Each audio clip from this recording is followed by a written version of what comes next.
Hello, plus one class.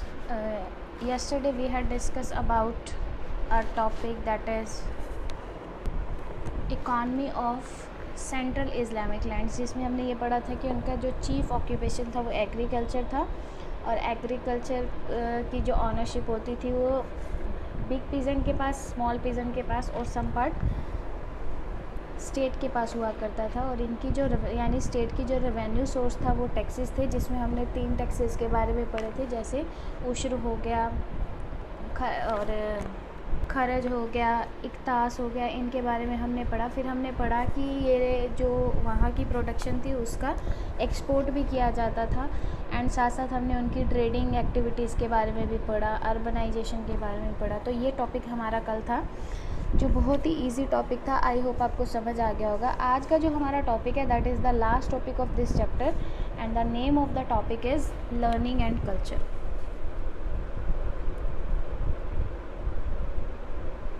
Learning and culture, ये जो topic है आपके 2 लेक्चर्स में कवर होगा, एक आज का और एक कल का। तो कल ये हमारा जो चैप्टर होगा वो फिनिश हो जाएगा एंड प्लीज़ अपने नोट्स जो हैं वो साथ साथ प्रिपेयर कर लेना ताकि जो आपका वर्क है वो पेंडेंसी में ना रह जाए। तो हम यहाँ लर्निंग एंड कल्चर के बारे में जानेंगे। तो हमें वेल नोन है कि जो मुस्लिम्स लोग थे वो किस पे बेस्ड थे, कुरान पे बेस्ड हैं, यानी वो कुरान को फॉलो करते हैं। तो कुरान क्या है, एक उनकी होली बुक है और इस बुक में 114 चैप्टर्स हैं, यानी हम इस बुक को कहेंगे a book of Arabic.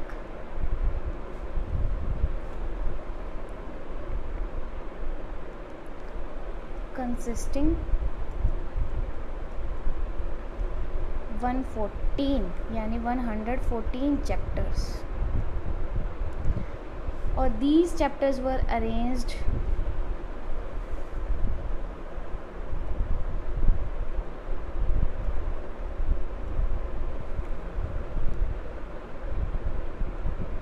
in descending order। Descending order आपको पता ही है, वेल नोन हो, बड़े से छोटे की तरफ। तो यहाँ जो चैप्टर्स थे वो कैसे अरेंज थे, डिसेंडिंग ऑर्डर में अरेंज थे, यानी लॉन्ग चैप्टर्स जो थे वो सबसे पहले थे और जो उनसे छोटे थे वो बाद में थे। तो सबसे पहले बड़े चैप्टर्स थे, देन छोटे चैप्टर्स थे। तो ये जो चैप्टर्स थे ना, इन्हें उस कुरान में जो कहा जाता है चैप्टर्स नहीं कहा जाता था, इन्हें कहा जाता था सुरास। क्या कहा जाता था? सुरास कहा जाता था। और इन्हें बिग टू स्मॉल चैप्टर्स के अकॉर्डिंग अरेंज किया गया था, यानी डिसेंडिंग ऑर्डर में अरेंज किया गया था, एक्सेप्ट सिर्फ फर्स्ट चैप्टर को छोड़ के।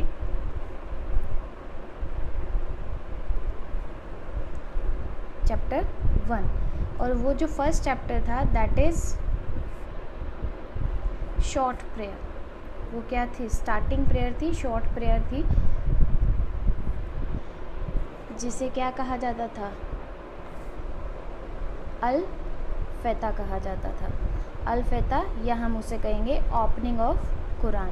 जैसे अगर हम अपने कॉन्स्टिट्यूशन की बात करें तो कॉन्स्टिट्यूशन की जो स्टार्टिंग है वो प्रियम्बल से होती है, that is the introductory part of our constitution.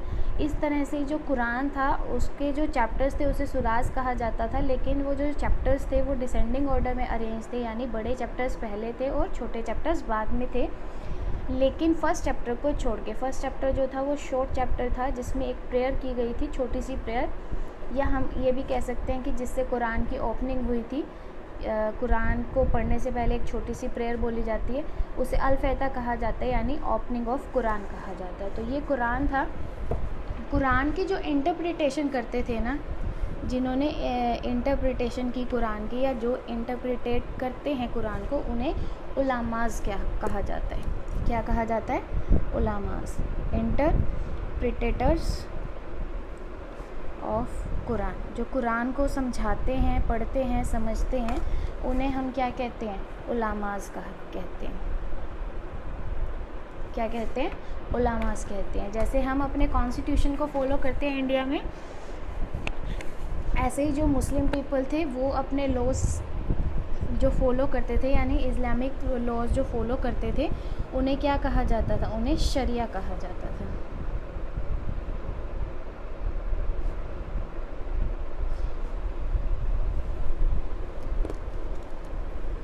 क्या कहा जाता था? शरिया कहा जाता था। और ये शरिया क्या होता था? शरिया होता था एक गाइडेंस। ये क्या करता था? It provides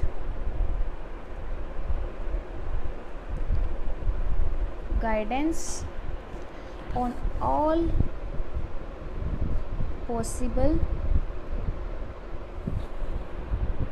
legal issues. जैसे हमारा कॉन्स्टिट्यूशन है वैसे इस्लामिक लॉज हुआ करते थे, यानी इस्लामिक लोगों के जो लॉज थे उन्हें शरिया कहा जाता था। उस बेस पे उनके डिसीज़न लिए जाते थे legal issues with in Sunni society. जो सुन्नी सोसाइटी थी, सुन्नी सोसाइटी हमें पता ही है कौन सी थी, जो प्रॉफिट मोहम्मद की सोसाइटी थी।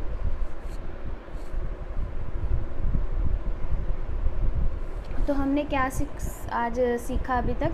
कुरान के बारे में सीखा कि कुरान जो थी वो अरेबिक बुक थी जिसमें 114 सुराज थे और जो चैप्टर्स थे वो डिसेंडिंग ऑर्डर में अरेंज थे, सिर्फ फर्स्ट चैप्टर को छोड़ के, जिसे अल-फैता कहा जाता है या ओपनिंग ऑफ इस्लाम कहा जाता है। फिर हमने ये सीखा कि जो कुरान के इंटरप्रिटेटर्स हैं उन्हें उलामास कहा जाता है, और जो इस्लामिक पीपल हैं वो इस्लामिक लॉज को फॉलो करते हैं, यानी शरिया को फॉलो करते हैं, जैसे कि हम अपने कॉन्स्टिट्यूशन को फॉलो करते हैं।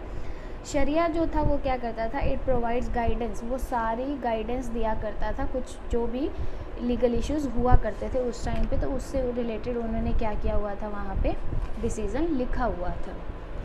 ठीक है, तो इतना हम पढ़ चुके हैं। उसके बाद हम पढ़ेंगे जैसे हमारे यहाँ कॉन्स्टिट्यूशन को फॉलो किया जाता है, वहाँ पे शरिया को फॉलो किया जाता है, लेकिन इन इश्यूज़ को सॉल्व करने के लिए हर लोकेलिटी में, हर रीजन में एक पर्सन को अपॉइंट किया जाता है स्टेट के द्वारा।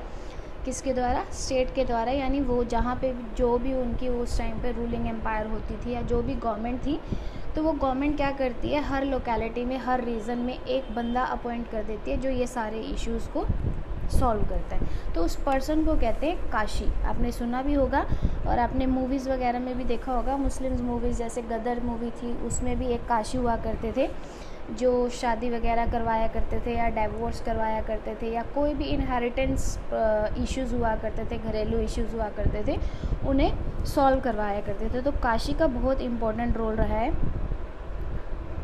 इस्लामिक लैंड्स में। तो काशी क्या होते थे? एक पर्सन होता था, अ पर्सन, या हम कह सकते हैं जज, अपॉइंटेड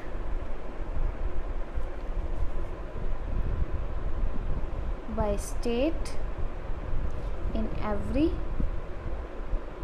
locality। ठीक है, तो मेनली जो काशीज थे वो कौन कौन से इश्यू सॉल्व किया करते थे? मैरिज करवाया करते थे, डाइवोर्स करवाया करते थे, एंड इनहेरिटेंस इशू, यानी घरेलू जितने भी, चाहे वो प्रॉपर्टी को लेकर हो जाए या कुछ हो जाए, उन इश्यूज़ को सॉल्व किया करते थे। ठीक है, तो काशी का बहुत इम्पोर्टेंट रोल है इस्लामिक रिलीजन में, इस्लाम रिलीजन में। तो जो कुरान था ना, कुरान की बात कर रहे हैं हम, जो कुरान था according to Muslim reason, according to Muslim tradition,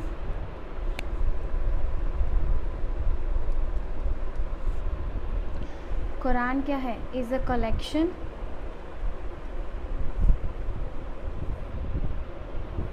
of messages. ऐसे मैसेजेस की कलेक्शन है जो मैसेजेस प्रॉफिट मोहम्मद को भगवान ने दिए थे, या which god sent to prophet Mohammad. हमने स्टार्टिंग में भी पढ़ा था कि जो प्रॉफिट मोहम्मद थे वो मैसेंजर ऑफ गॉड बनकर आए थे। तो जो कुरान है वो सारी इन्हीं पे बेस्ड है, यानी प्रॉफिट मोहम्मद ने जो प्रीचिंग दी, जो बताया कि भगवान ने ये मैसेजेस लोगों के लिए भेजे हैं, तो वो सारे मैसेजेस कंपाइल करके एक बुक में लिखे गए, that is Arabic book, and that book is called Quran. तो ये जो टाइम पीरियड था दैट इज़ 610 to 632 का टाइम पीरियड था, जो पहला फर्स्ट इन मक्का हमें वेल नोन है, एंड देन इन मदीना। ये सारी बातें हम अपने फर्स्ट लेक्चर में या फर्स्ट टॉपिक में कवर कर चुके हैं। तो मुस्लिम ट्रेडिशन के अकॉर्डिंग कुरान एक ऐसी बुक थी जिसको जिसमें वो सारे मैसेजेस लिखे गए हैं जो मैसेजेस प्रॉफिट मोहम्मद को भगवान ने भेजे थे, और वो जो टाइम पीरियड था जिसमें ये मैसेजेस उन्हें मिले थे, दैट इज़ 610 to 632। और ये मैसेजेस पहले मक्का में आए थे क्योंकि वो पहले प्रॉफिट मोहम्मद ने जहाँ से ये कम्युनिटी शुरू की थी उम्मा नाम की, वो मक्का से शुरू की थी, फिर वो धीरे धीरे कहाँ मूव कर गए थे, मदीना में मूव कर गए थे। लेकिन क्या हो गया था, जो शरिया था ना, मैंने आपको पहले भी बताया, जो शरिया है उसमें सिर्फ मैरिज, डाइवोर्स और इनहेरिटेंस इश्यूज़ को ही क्या किया जाता था, इन्वॉल्व किया जाता था, यही इश्यूज़ ही थे, इनसे रिलेटेड ही जजमेंट उसमें लिखी गई है। तो जैसे जैसे वहाँ पे अर्बनाइजेशन होने लगा ना, हमने कल पढ़ा था अर्बनाइजेशन के बारे में कि ये जो रिलीजन था वो एक्सपेंड हो रहा था और इनकी जो इकॉनमी थी वो भी स्ट्रॉन्ग हो रही थी, जिसकी वजह से अर्बनाइजेशन हो रहा था। अर्बनाइजेशन की वजह से जो इश्यूज़ थे ना वो इंक्रीज़ होते गए, नई नई प्रॉब्लम आने लग गई, ऐसी प्रॉब्लम जो कुरान में मेंशन नहीं थी, जो शरिया में मेंशन नहीं थी, क्योंकि उस टाइम जो कम्युनिटी थी वो छोटी सी कम्युनिटी थी और जो इश्यूज़ उस टाइम आते थे वो मैरिज, डिवोर्स और इनहेरिटेंस इश्यूज़ ही आते थे। लेकिन जैसे जैसे ये एम्पायर जो था, ये कम्युनिटी जो थी एक्सपेंड होने लगी, तो इश्यूज़ जो थे वो कमर्शियल इश्यूज़ भी बन गए। कौन से इश्यूज़ बन गए? कमर्शियल इश्यूज़ भी बन गए, और भी कई तरह के जैसे कॉन्स्टिट्यूशनल इश्यूज़ भी बन गए, सोसाइटी के और भी इश्यूज़ हो गए जो जिनके बारे में शरियाज़ में मेंशन नहीं था। तो उनसे रिलेटेड जो ओपिनियन और इंटरप्रिटेशंस थी वो काफ़ी डिफरेंस होने लग गई। अगर मैं आसान भाषा में कहूँ, अगर मैं कोई एक बात कहती हूँ, उस बात को 10 लोग सुनते हैं, तो 10 लोग अपने तरीके से उस बात का क्या करेंगे, ओपिनियन समझेंगे, उस बात को समझेंगे और उसे अपने तरीके से ही क्या करेंगे, इंटरप्रिटेट करेंगे। ठीक है, तो इस तरह से क्या आने लग गया था, डिफरेंस होने लग गया था इंटरप्रिटेशंस में, लॉज में। तो जब 8th और 9th सेंचुरी का टाइम पीरियड आया था, इन 8th एंड 9th सेंचुरी, ये जब टाइम पीरियड आया था तो डिफरेंसेस क्रिएट हो गए थे। क्या क्रिएट हो गए थे? डिफरेंसेस क्रिएट हो गए थे, किसमें? इंटरप्रिटेशन में।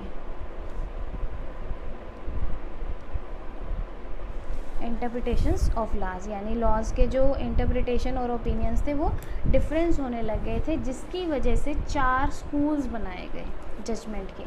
क्या बनाए गए? 4 स्कूल्स ऑफ लॉज बनाए गए।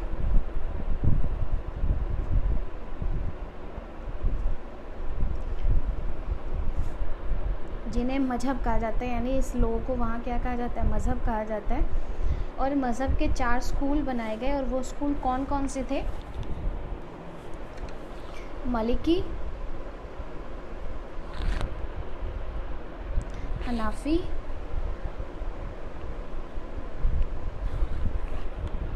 शफी